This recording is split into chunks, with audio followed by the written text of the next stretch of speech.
Des mauvais souvenirs des cours de français à l'époque, vous inquiétez pas, ici nous le théâtre on le pratique avec légèreté. Ça ne veut pas dire sans sérieux, mais c'est un peu à l'arrache quoi, vous voyez. Les comédiens vont être éclairés à l'halogène, hein, ils jouent sur du carrelage et puis on a un magnifique poteau en plein milieu. Malheureusement on n'a pas pu le faire enlever, hein. Désolé pour ceux qui vont être gênés, mais bon. Laissez-vous embarquer par l'histoire et je vous promets que vous allez passer une excellente soirée. Avant de commencer, je vais demander à tout le monde d'éteindre son téléphone portable, comme de coutume.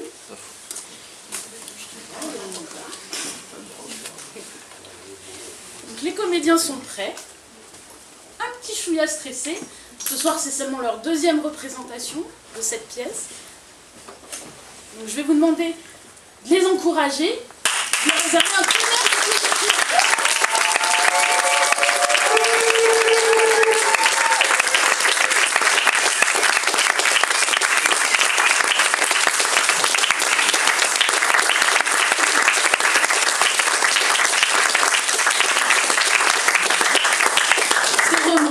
on est filmé ce soir, donc je vous ai dit un peu Crowbar Production.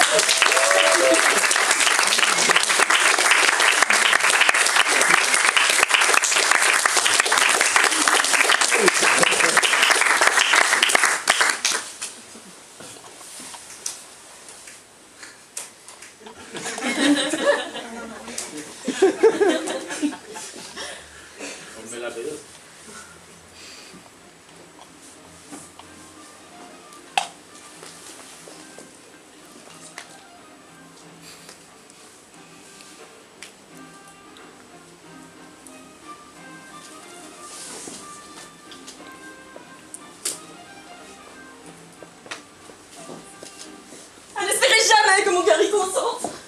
Que marmottez-vous là? Petite, mais impertinente? Vous prétendez choquer ce que j'ai résolu? Je n'aurai pas sur vous un pouvoir absolu? Et par cette raison, votre jeune cervelle voudrait régler ici la raison paternelle? Qui de nous deux à l'autre a le droit de faire loi? À votre avis, qui mieux ou de vous ou de moi, ô sotte, peut juger ce qui vous est utile? Par la corbleu! Gardez des chauffés trop mobiles. Vous pourriez éprouver sans beaucoup de longueur. Si mon bras... s'est encore montré quelque vigueur. Votre plus court sera, Madame la mutine, d'accepter sans façon l'époux qu'on vous destine. J'ignore, dites-vous, de quelle humeur il est. Et tout auparavant consultez s'il vous plaît, informé du grand bien qui lui tombe en partage. Dois-je prendre le soin d'en savoir davantage? Et cet époux, ayant 20 000 bons ducats, pour être aimé de vous, doit-il manquer d'appât? Allez, et tel qu'il puisse être, avec cette somme, je vous suis conscient qu'il est très honnête homme. Hélas! Eh bien, hélas, que veut dire ceci? Voyez le bel hélas qu'elle nous donne ici! Eh, mais que si la colère une fois me transporte, je vous ferai chanter hélas, et de belle sorte. Voilà, voilà le fruit de ces empressements qu'on vous voit nuit et jour à lire vos romans. De colibés d'amour, votre tête est remplie, et on vous entend parler de Dieu bien moins que de Marc Lévy, là. Jetez-moi dans le feu tous ces méchants écrits qui gâtent tous les jours tant de jeunes esprits. Lisez-moi comme il faut, au lieu de ces sornettes. Les quatrains de Pibrac. Et les doctes tablettes du conseiller Mathieu. Ouvrage de valeur. Et plein de beaux dictons à réciter par cœur.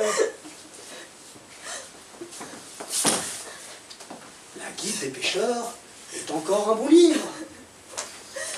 C'est là qu'en peu de temps, on apprend à bien vivre. Et si vous n'aviez lu que ces moralités, vous sauriez un peu mieux suivre mes volontés. Quoi? Vous prétendez donc, mon père, que j'oublie la constante amitié que je dois à Lélie? J'aurais tort si, sans vous, je disposais de moi. Mais vous-même, à ces vœux engagés de ma foi. Lui fut-elle engagée encore davantage Un autre est survenu, dont le bien l'en dégage.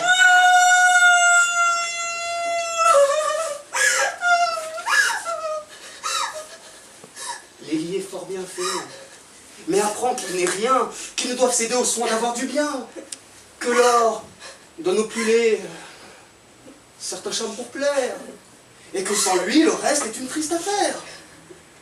Valère, je sais, n'est pas de toi chérie, mais s'il ne l'est amant, il le sera mari.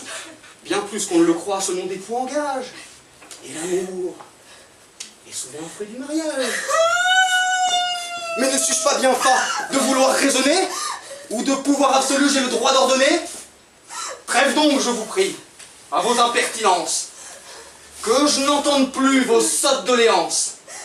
Ce gendre doit venir vous visiter ce soir. Manquez à bien le recevoir. Si je ne vous lui vois faire fort bon visage, je ne veux pas en dire davantage.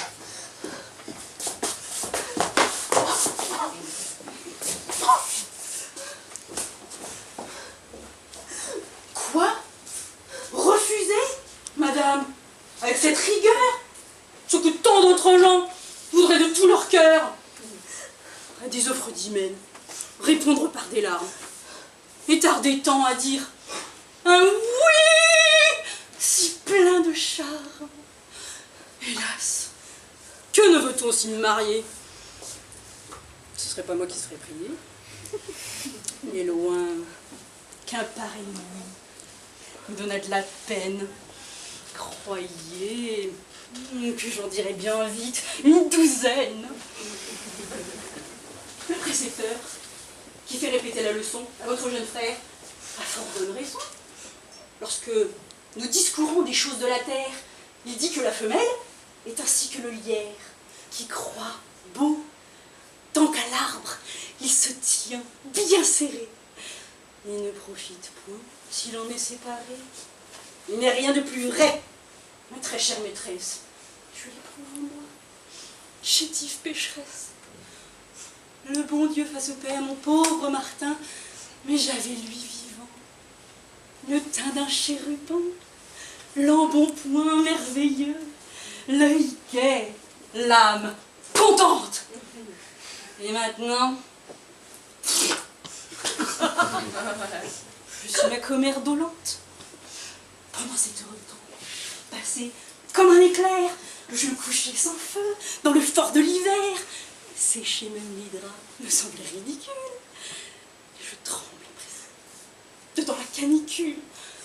Enfin, il n'est rien tel, madame, croyez-moi, que d'avoir un mari la nuit auprès de soi. Ne fût-ce que pour l'heure d'avoir qui vous salue d'un Dieu vous soit en aide alors qu'on éternue. Peux-tu me conseiller de commettre un forfait, d'abandonner les lits et de prendre ce mal fait? Votre Lélie aussi n'est pas qu'une bête, puisque si hors de temps, son voyage l'arrête. Et la grande longueur de son éloignement me le fait soupçonner de quelque changement. Ne m'accable pas de ce triste présage. Vois attentivement les traits de ce visage.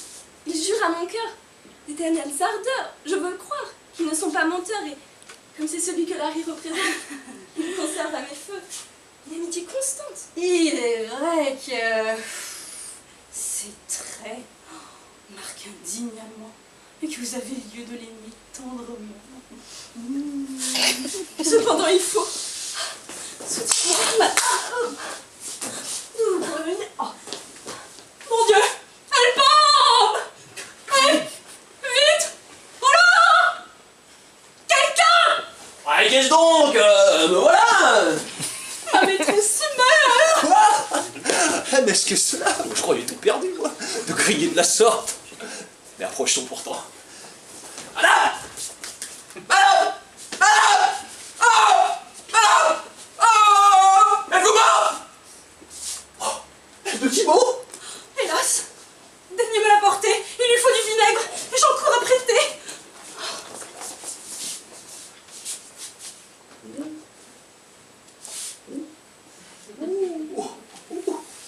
Oh, elle est froide.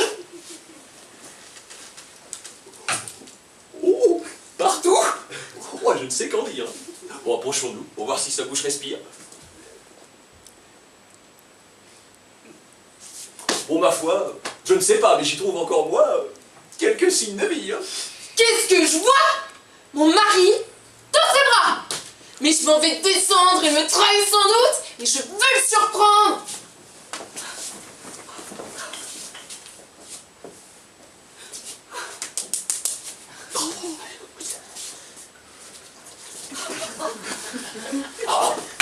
Oh, il faut se dépêcher d'aller secourir. Certes, elle aurait tort de se laisser mourir. Aller en l'autre monde est une très grande sottise, tant que dans celui-ci, l'on peut être de mise.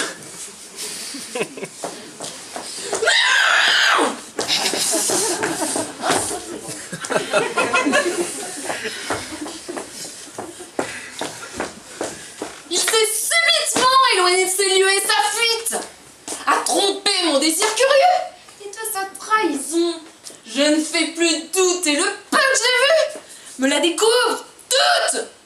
Je ne m'étonne plus de l'étrange froideur dont je le vois répondre à ma pudique ardeur. Il réserve l'ingrat ses caresses à d'autres. Il nourrit leur plaisir par le gène des nôtres. Voilà, de nos maris, le procédé commun, ce qui leur est permis, leur devient important.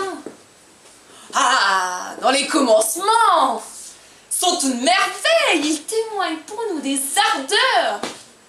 Non pareils, mais les traîtres, bientôt, se lassent de nos feux et portent autre part ce qu'ils doivent chez eux. Que j'ai de dépit que la loi n'autorise à changer de mari.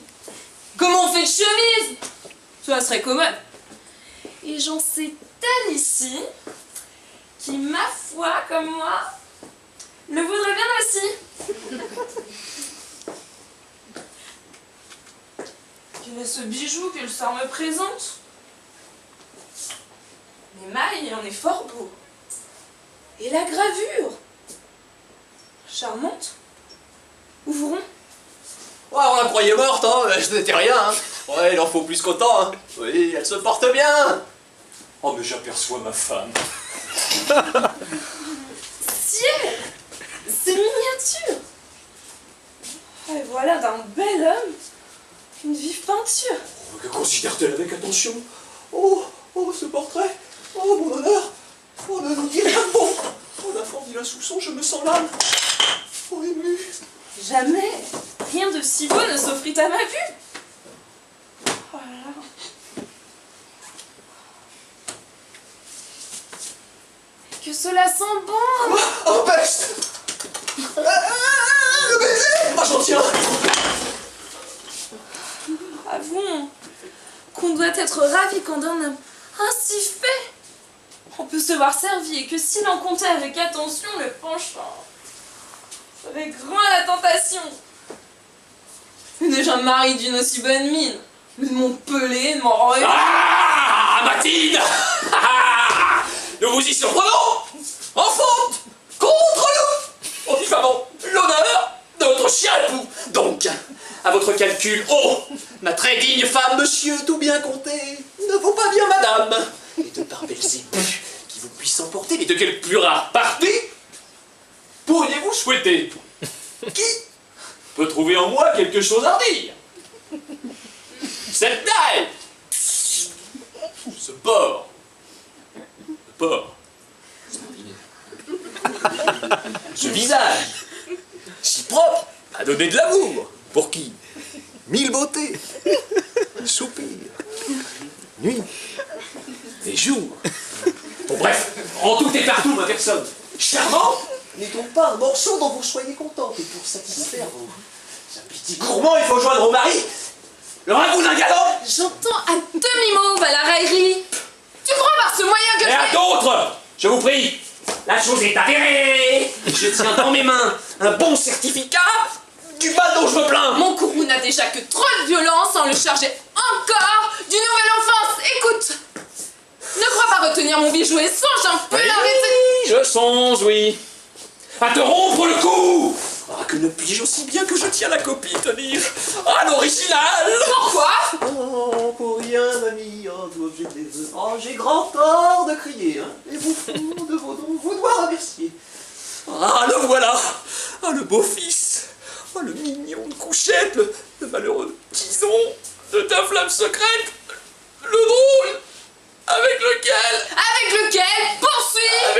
te dis, ah, j'en crève d'ennui. Que me veut pas raconter ce maître ivrogne? Eh, je m'entends que trop, Madame la Carogne. Sganarelle, c'est un nom qu'on ne dira plus, et on va m'appeler Seigneur Cornelius. Ah, j'en suis pour mon honneur, mais c'est toi qui me l'autre, je t'en ferai du moins pour un bras ou deux côtes. Tu m'oses tenir de semblables discours? Oh, tu me joues des diables de tour. Quel diable de tour? Parle donc, sans rien feindre. Oh, cela vaut vraiment pas la peine de se plaindre. T'as pas d'âge de cerf, sur mon front me pourvoir, hélas. Voilà vraiment un beau venis ivoire. Donc, après m'avoir fait la plus sensible offense qui puisse d'une femme exciter la vengeance, tu prends d'un fin coup le vain amusement pour prévenir l'effet de mon ressentiment. D'un tel procédé, l'insolence est nouvelle. Celui qui fait l'offense, c'est celui qui querelle. Ah, la bonne effrontée.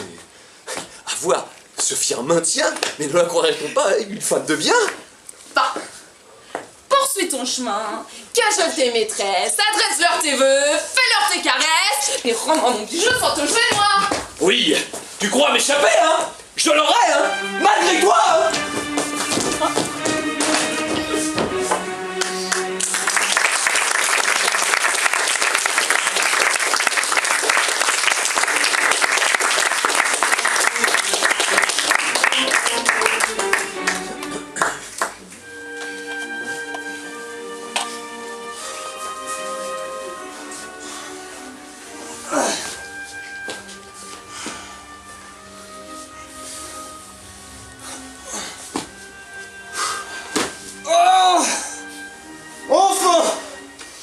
Nous y voici. Mais monsieur, si je l'ose, je voudrais vous prier de me dire une chose. Eh bien, parle. Avez-vous le diable dans le corps pour ne pas succomber à de pareils efforts? Depuis 8 jours entiers, avec vos longues traites, nous sommes à piquer des chaînes de mazette, de qui le train maudit nous a tant secoués. Je me ressens, pour moi, tous les membres roués,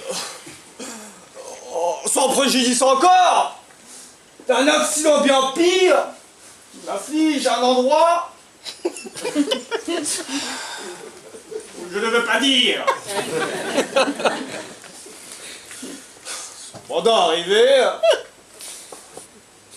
vous sortez bien et beau, sans prendre de repos, ni manger un morceau. Ce grand empressement n'est point digne de blâme, de l'hymen de Célire. On a l'air mon âme. Tu sais que j'adore. Oui. Et je veux être instruit, avant tout autre soin, de ce funeste bruit. Oui, mais ça ne pourra pas. Vous serez assez nécessaire pour s'aller éclaircir monsieur de cette affaire. Et votre cœur, sans doute, en deviendrait bien plus fort pour pouvoir résister aux attaques du sort. J'en juge par moi-même. Et la moindre disgrâce, lorsque je suis à jeun, me saisit, me terrasse. Mais quand j'ai bien mangé,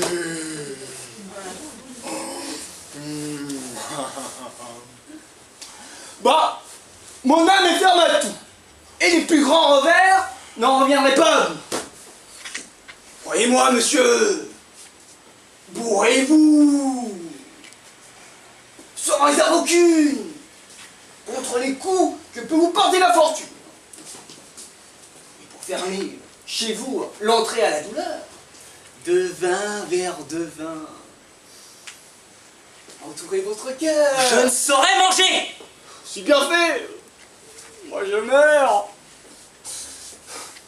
Votre dîner pourtant sera prêt tout à l'heure. Tais-toi.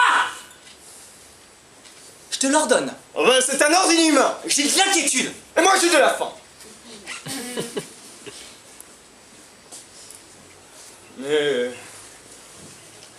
j'ai de l'inquiétude de voir que votre cœur subit cette incertitude.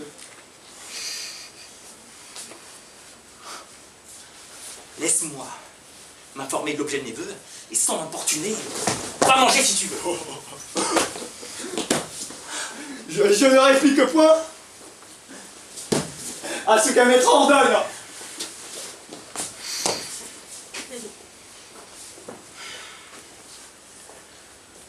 Non. Non, à trop de peur, mon âme s'abandonne. Le père m'a promis.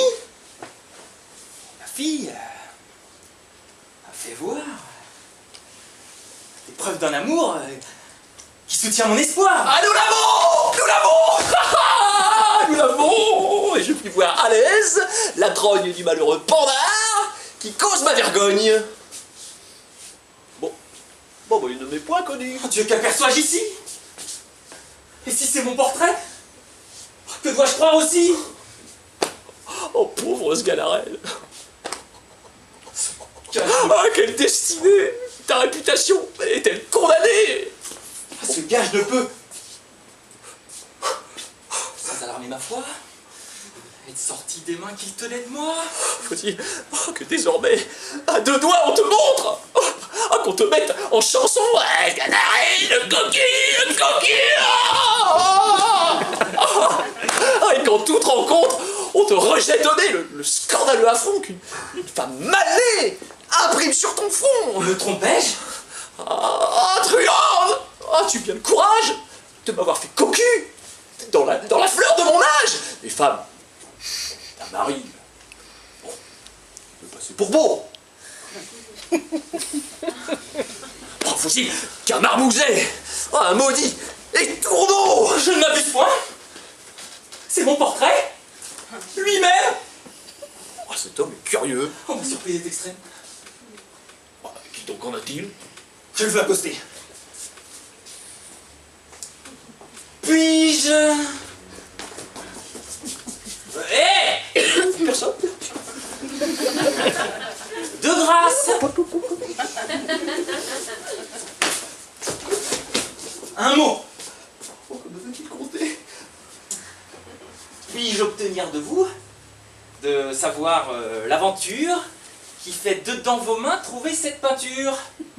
Oh, d'où vient ce désir?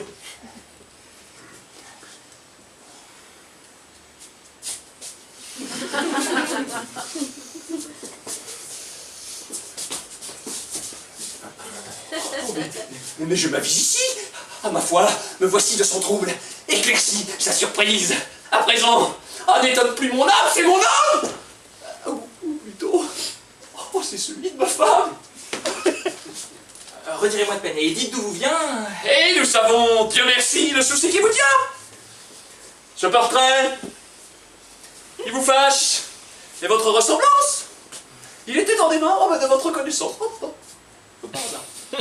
Et ce n'est point un fait qui soit secret pour nous que les douces ardeurs de la dame et de vous. Alors je ne sais pas si dans sa galanterie, j'ai l'honneur d'être connu de votre seigneurie, mais faites-moi celui de cesser désormais un amour qu'un mari peut trouver fort mauvais, et songez que les nœuds du sacré mariage...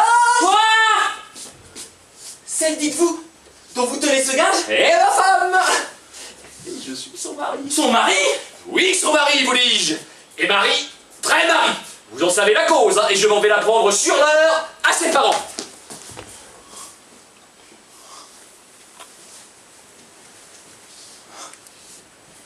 Ah, que viens-je d'entendre?